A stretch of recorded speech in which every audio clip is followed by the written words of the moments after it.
Madame, Monsieur, bonsoir. Heureuse de vous retrouver aux 19h de ce 12 novembre. D'abord, cette conférence internationale sur la Libye qui s'est ouverte aujourd'hui à Paris, le ministre des Affaires étrangères et de la communauté nationale à l'étranger, Ramtane Lamamra. Il représente le président de la République, Tebboune, la décision de participation de l'Algérie à ce dans le but de concrétiser l'engagement des hautes autorités du pays en vue de poursuivre les efforts consentis pour accompagner les Libyens dans de la feuille de route tracée par les parties libyennes. Le but est également de sortir de la crise et rétablir la paix et la sécurité dans ce pays. À l'issue de la conférence, les participants représentant le pays ont menacé de sanctions les personnes qui, à l'intérieur ou à l'extérieur du pays, tenteraient d'entraver, de remettre en cause ou de manipuler les élections vues le 24 décembre sur la Réunion. Et avant le début des travaux de la conférence, les Affaires étrangères s'est entretenu avec son homologue saoudien, le prince Faisal Ben Farhan. Il a été question d'échanges de vues sur la situation en Libye et dans le monde arabe en général, outre du prochain sommet arabe prévu à Alger.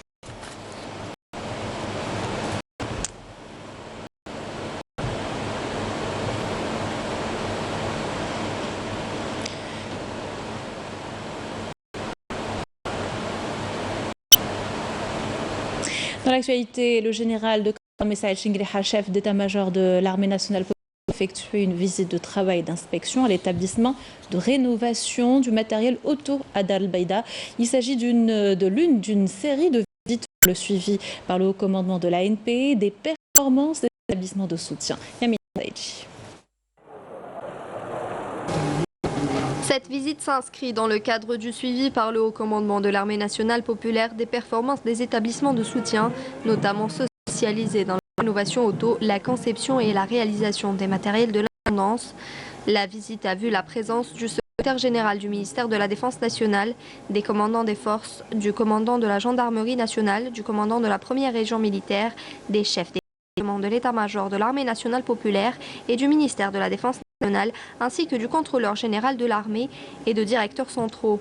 Après la cérémonie d'accueil, le général de corps d'armée a suivi un exposé présenté par le directeur central du matériel pour tenir ensuite une rencontre avec les cadres personnels de l'établissement de rénovation du matériel auto, où il a prononcé une allocution d'orientation à travers laquelle il a souligné que pour lutter efficacement contre les guerres de nouvelle génération, il est nécessaire de relire avec attention l'histoire de notre pays.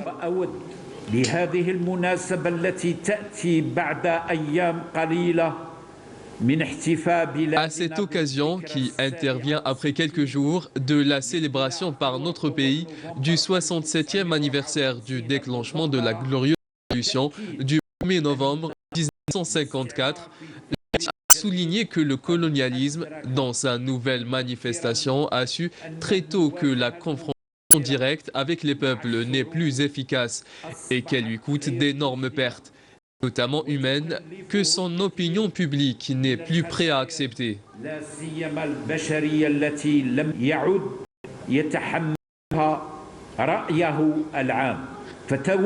Il s'est tourné alors vers d'autres formes d'affrontement qui dépassent les formes classiques de la guerre, dans l'objectif de briser chez l'adversaire toute volonté de résistance.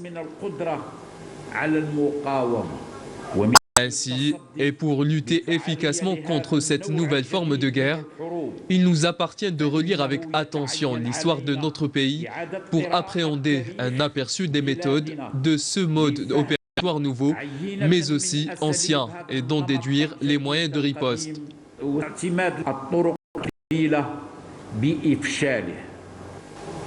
Le général de corps d'armée a souligné que le colonialisme français a adopté les méthodes de la guerre psychologique dès le début de l'occupation en vue de contraindre le peuple algérien à abandonner toute forme de résistance.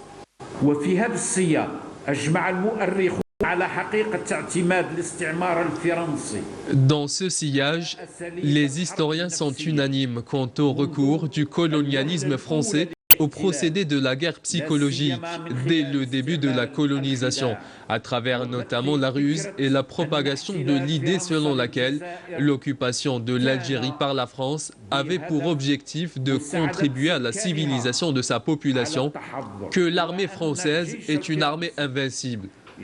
En conséquence, il est inutile de lui faire face et que le salut du peuple réside dans la soumission et l'abandon de toute forme de résistance.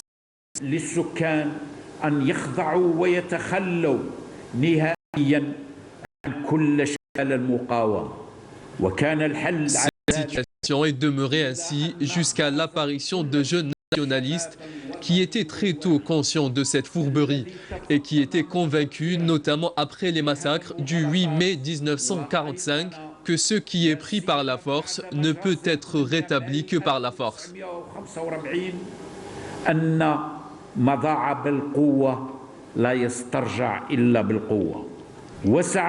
Suite à quoi, ces héros ont œuvré à extirper ces idées néfastes des esprits des Algériens et à éveiller en eux le sens de la résistance, en répandant l'idée selon laquelle le colonialisme n'est pas une fatalité pour l'Algérie et qu'il est possible de le combattre, de le vaincre et de restituer la gloire de la nation, et ce, à condition que l'Algérien ait confiance en lui-même et ait l'esprit d'initiative et de libre action.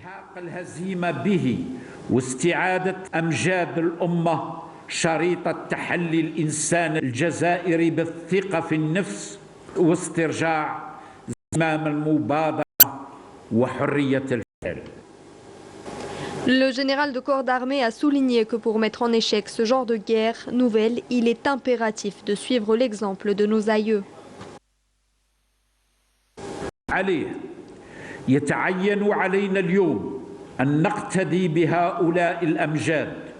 Nous devons suivre l'exemple de ces braves héros pour faire face à ce genre de guerre nouvelle, et ce, en renforçant notre unité nationale, en œuvrant à mettre en relief tout ce qui nous unit et en bannissant tout ce qui nous divise, tout en retrouvant la confiance en nos capacités et aptitudes, car à chaque fois que nous avons eu confiance en nous-mêmes et cru en nos capacités, nous avons réalisé des miracles.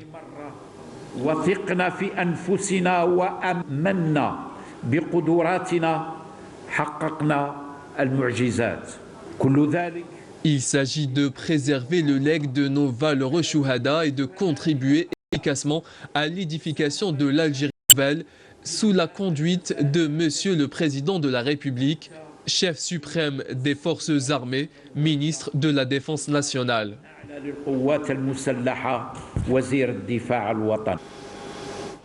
Et cette information, la section de recherche de la gendarmerie nationale de la wilaya de Médéa et après des enquêtes approfondies a réussi à démanteler une cellule terroriste composée de 21 membres appartenant à l'organisation terroriste Rachad. Activant dans la wilaya, les membres de la cellule terroriste ont été présentés devant le procureur de la République relevant du pôle pénal spécialisé de Sidi Mohamed à Alger, qui les a présentés devant le juge d'instruction relevant du même pôle. 18 d'entre eux ont été placés sous mandat de dépôt, 3 ont été placés sous contrôle judiciaire. Les individus arrêtés sont poursuivis pour conspiration contre la sécurité de l'État, dont l'objectif est l'atteinte à l'unité nationale, adhésion à une organisation terroriste, apologie d'une organisation terroriste activant à l'étranger, incitation à la haine entre les citoyens, diffusion de fausses informations sur les réseaux sociaux et propagande dans le but de nuire à l'intérêt national. La gendarmerie nationale appelle l'ensemble des citoyens à contribuer activement à la lutte contre la criminalité sous toutes ses formes et à dénoncer aux autorités compétentes tout crime ou acte portant atteinte à l'intérêt général. Activité ministérielle, le ministre de l'Intérieur Kamel Beldjoud a achevé sa visite en Espagne hier. Il a tenu une séance de travail avec son homologue espagnol Fernando Grande Marlaska sur le développement de la coopération entre les deux pays. Kamel Beldjoud a été également reçu par le directeur espagnol de la protection civile, Leonardo Marcos. Les deux parties ont échangé sur les expériences acquises dans la lutte contre les catastrophes, notamment les incendies. Un exposé de la direction générale espagnole de la gestion de la circulation sur les voies et méthodes de désenclavement des routes et grands axes a été présenté au ministre de l'Intérieur. La ministre sud-africaine des Relations internationales et de la coopération, Naledi Pandor, a entamé est arrivée plutôt aujourd'hui en Algérie pour une visite officielle de 3 jours. La chef de la diplomatie sud-africaine a été reçue par le ministre de la Santé, Abdelrahman Ben Bouzid, la ministre de la Culture, Wafa Shalel, à l'aéroport international. Naledi Pandor a déclaré à l'invitation de son collègue Ramtan Lamamra, travaillant durement pour renforcer les relations qui sont établies depuis longtemps. L'Afrique du Sud a-t-elle indiqué dans une déclaration à la presse. Augmenter les exportations d'hydrocarbures, l'objectif que c'est l'Algérie. Le mécanisme opérationnel sont mis en place par le ministère du Commerce. Ce dernier ambitionne de placer plus de produits sur les marchés internationaux. Exemple, avec une plateforme numérique mise à la disposition des opérateurs pour promouvoir leurs produits. Badia mardi. Plusieurs mesures avec différents acteurs sont initiées par le ministère du Commerce pour augmenter les exportations en hydrocarbures dont la valeur est estimée entre 4,5 et 5 milliards de dollars d'ici la fin de l'année en cours. Nous avons eu une première expérience dans l'exportation en 2000. Nous avons reconduit cette expérience avec un client tunisien en 2014. Ça se passe bien.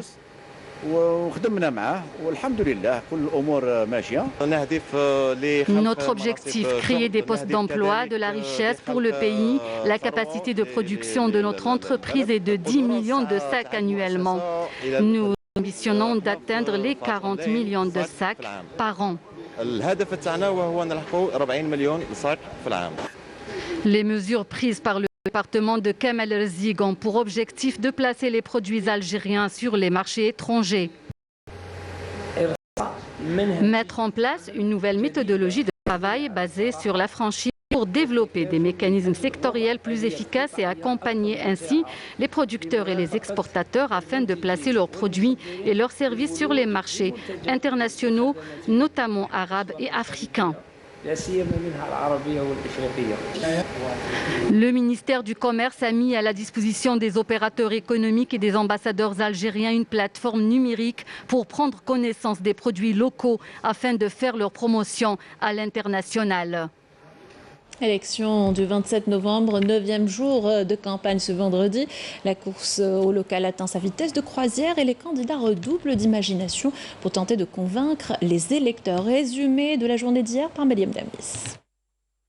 Le président du parti Mouvement des jeunes Algériens, Omar Brixi Gourmat, a souligné à Mostaganem que sa formation politique a adopté un programme national de chaque wilaya et commune, saluant les positions de l'État algérien vis-à-vis des questions conjoncturelles.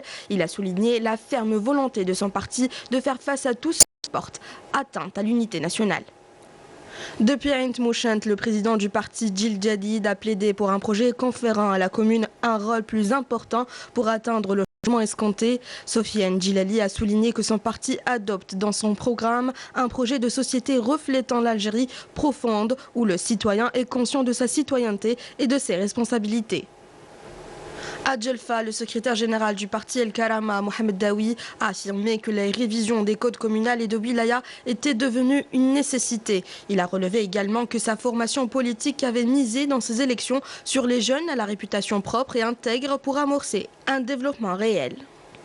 À Sétif, le président du Front du militantisme national, Abdellah Haddad, a insisté sur l'impératif d'honorer les engagements et les promesses faites lors de la campagne électorale, affirmant que le citoyen avait besoin aujourd'hui d'une prise en charge de ses préoccupations quotidiennes tout en se devant d'assumer ses responsabilités.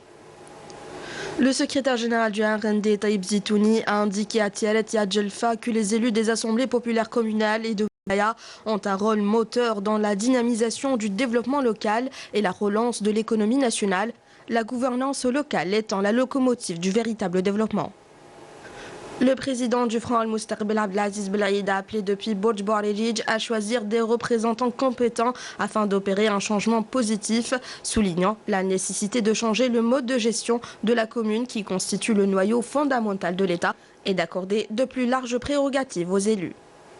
Aouled Djellel, le président du mouvement Al-Bina, Abdelkader Bina, a mis en avant le rôle de la femme dans la réalisation du développement, appelant les femmes à contribuer aux côtés des hommes à la reconstruction de la société, à la promotion de la famille et à participer à la création des richesses et d'emplois. À Tlemcen et à Sidi Bel Abbas, le président du parti Sawt al-Sha'b, Lamine Osmani, a estimé que le changement de la situation politique et sociale dans le pays commence par une forte participation des citoyens au scrutin, affirmant que le peuple qui aspire au changement vers une Algérie nouvelle doit s'impliquer à fond et éviter la politique de la chaise vide. À partir de Msira, la présidente du parti Tajamoua Amel Jazair, Fatima Zahra Zohrati, a plaidé pour le lancement de larges réformes dans la question de l'administration locale. Elle a par la même invité l'ensemble des citoyens à se diriger en masse vers les urnes le jour J. Le point sur la situation sanitaire, elle est à tendance haussière ces derniers jours. 140 nouveaux cas confirmés de coronavirus, 81 guérisons et 5 décès enregistrés ces dernières 24 heures selon le ministère de la Santé. Restez donc vigilants et vaccinez-vous. Les spécialistes de la santé n'écartent pas l'éventualité d'une nouvelle vague de Covid-19. D'ailleurs, certaines structures hospitalières s'y préparent. C'est le cas de l'hôpital de l'Arwad qui vient de se doter d'un nouveau générateur d'oxygène. Il s'agit d'une acquisition à l'aide de dons de citoyens. Les détails avec Yamina Saïdji. Pour assurer une bonne prise en charge aux malades et en prévision d'une éventuelle 4e vague de Covid-19, les hôpitaux de l'Arwad se sont dotés de générateurs d'oxygène. L'acquisition de ce générateur s'est faite en coordination avec les autorités locales et sanitaires. Sans les efforts des donateurs, rien n'aurait été possible. Les chiffres font état d'une vingtaine de cas positifs par jour, un chiffre plutôt stable grâce à l'adhésion des citoyens conscients de l'importance de la vaccination pour se prémunir du virus. Je conseille à tous les Algériens de se faire vacciner. C'est un geste simple qui peut sauver des vies. Il faut rester vigilant et se faire vacciner.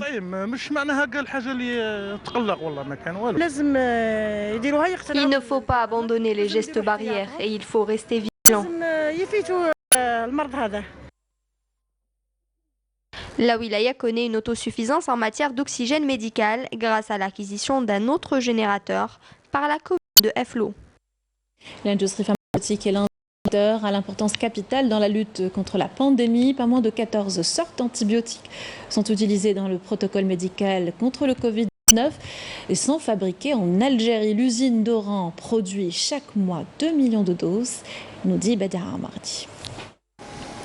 Des compétences 100% algériennes jeunes sont en charge de tout le processus de production de la matière première au produit fini au niveau de cette usine de fabrication de médicaments à Oran qui utilise des moyens à la pointe de la technologie. L'unité numéro 6 au niveau de notre usine fabrique des injections stérilisées sous forme de solutions et de poudre lyophilisée. La lyophilisation est une technique nouvelle. Nous sommes en phase d'ouvrir 3 nouvelles unités de produits stérilisés avec des compétences 100% algériennes. Ces produits sont destinés au marché national mais aussi à l'exportation. La capacité de production est de plus de 40 millions de doses annuellement. La dynamisation du marché national et la réduction de la facture des importations sont les objectifs recherchés par cette entreprise de production pharmaceutique. L'entreprise fabrique des antibiotiques pour couvrir les besoins du marché. La capacité de production est de 2 millions de doses par mois.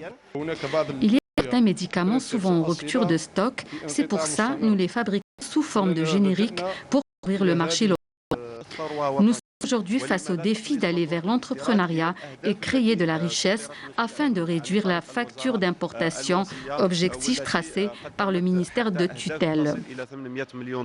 Ces investissements prometteurs sont à même de soutenir la stratégie de l'État pour relancer l'économie nationale de manière générale et l'industrie pharmaceutique en particulier.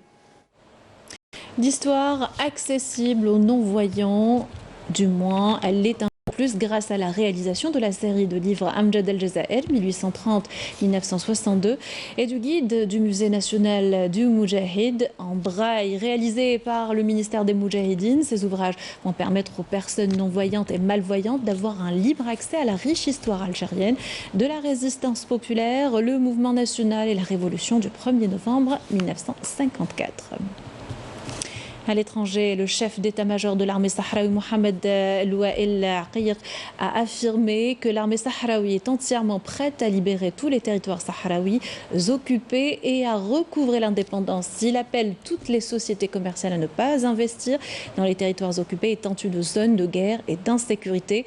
Le chef d'état-major de l'armée sahraoui s'exprimait à la veille de l'anniversaire de la violation du cessez-le-feu par le Maroc le 13 novembre 2020 à Al-Gergarat, occupé.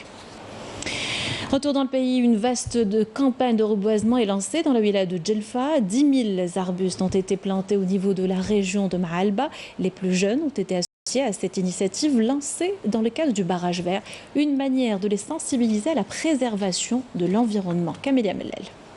Jeunes et moins jeunes, tous se sont joints à cette grande campagne de reboisement dans la région d'Al-Maalba à Djelfa. Près de 10 000 arbustes ont été plantés.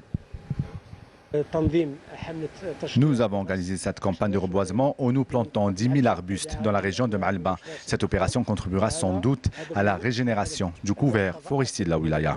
Une façon d'ancrer la culture de la préservation de l'environnement par l'implication de tous les acteurs concernés. Cette campagne de reboisement permet donc d'ancrer chez les citoyens l'esprit de volontariat, mais aussi de prendre conscience de l'importance de la préservation de l'environnement. Nous faisons de notre mieux afin de préserver le patrimoine forestier de notre pays.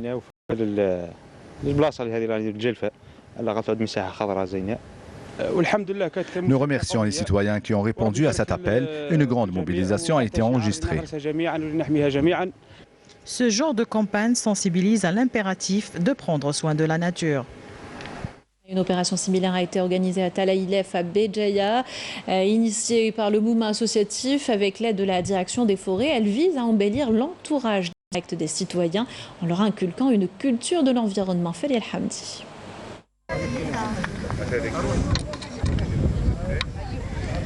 Petit coup de pouce pour la nature. Une opération de reboisement était programmée par le secteur de Talaguilef, relevant du parc national du Djurdjura. Aujourd'hui, cette opération rentre dans le cadre de la sensibilisation de notre jeunesse, de notre population qui malheureusement se comporte très mal vis-à-vis de la nature. L'action a été débutée par une plantation de cèdre, de quelques plantes de cèdre à Tizi-Oumlid qu'on appelle le col blanc, suivi du semis à la volée.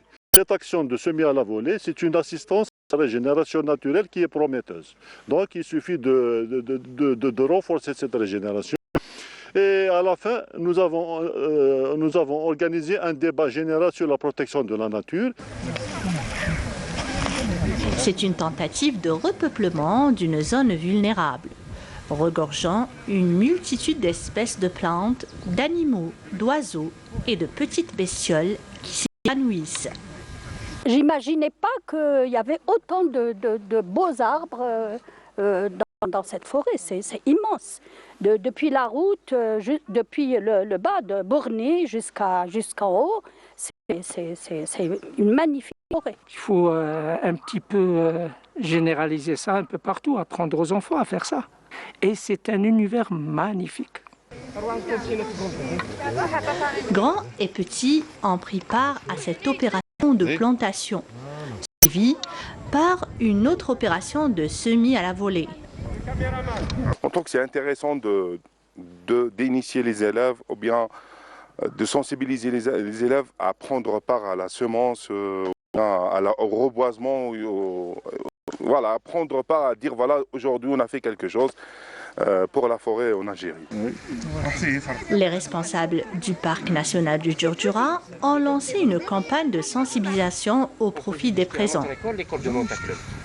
On est venu aujourd'hui pour participer à la journée des reboisements et ici à Talaguilef pour protéger la nature et planter des arbres.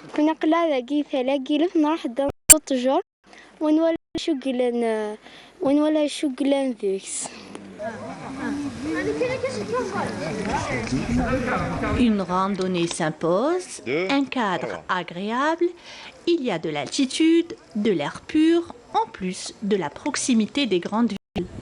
Rien que pour les amoureux de Dame Nature. Vers l'élaboration d'une liste répertoriant les activités artisanales en voie de disparition ou vue de les relancer. Décision prise par le département de tutelle à l'occasion, il y a quelques jours, de la Journée nationale de l'artisanat et l'un des métiers préservés par la famille Boumehdi, la céramique d'art. Artisans de père en fils, ils ont su porter cette tradition depuis plusieurs générations.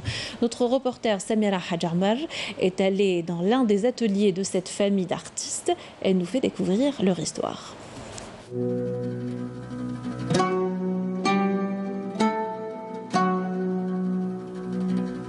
On dit qu'entre le bleu du ciel et le bleu de la mer, il y a le bleu de Boumehdi. Boumehdi, un nom de famille d'artistes et un patrimoine algérien profondément méditerranéen, un engravé en lettres d'or, étant les précurseurs de l'art du feu, la céramique en Algérie, grâce à Mohamed le Père. Nassima fait partie de la 4e génération et c'est presque naturellement qu'elle a emprunté la route des beaux-arts. Sa fibre artistique, elle l'a héritée d'abord de son grand-père, puis de son arrière-grand-mère. Il faut savoir que c'était une tisseuse. C'est un métier séculaire très honorable pour moi et c'est un métier très noble. Et de ça, il faut savoir aussi qu'elle faisait elle-même ses pigments de couleur. Donc elle était artiste en un sens et c'est elle qui a peut-être aussi développé cet héritage artistique.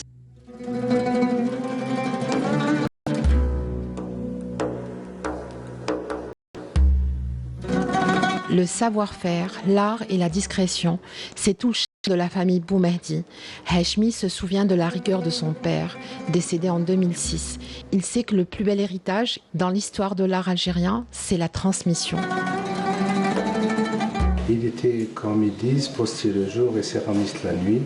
Il faisait des choses à titre personnel et puis un jour, quand il a rencontré l'architecte Fernand Pouillant, qui avait besoin d'un céramiste pour recouvrir ses murs, donc il a fait appel au papa et à partir de là, tout a démarré pour l'atelier, mais que du carreau. Par la suite, nous avons rajouté des objets, des choses en fait. Par contre, ce qui caractérise le Boumehdi, c'est le bleu. Mohamed, apprenti à l'époque, a connu Mohamed Boumehdi il y a 40 ans. Il dit qu'il a tout appris de lui et bien plus, qu'avec lui et la céramique, c'est une histoire de famille.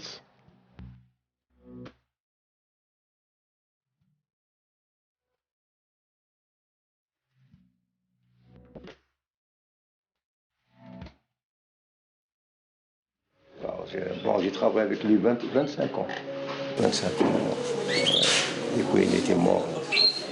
Mais j'ai commencé, j'ai terminé le travail dans le même atelier. Elle m'a amené les dessins avec le crayon, le dessin avec le noir. Elle m'a donné, elle a amené les couleurs, comment faire les couleurs, comment dessiner, comment faire un motif.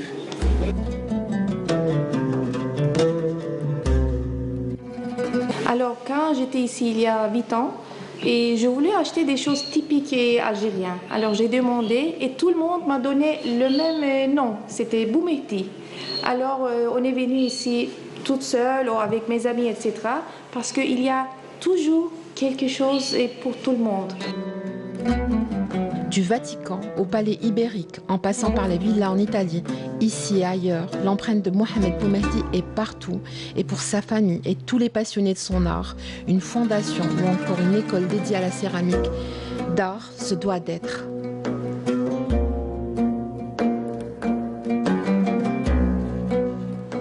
On arrive au sport et bien sûr cette victoire de l'équipe nationale de football. Les Verts ont remporté leur match cet après-midi face au Djibouti par 4-0.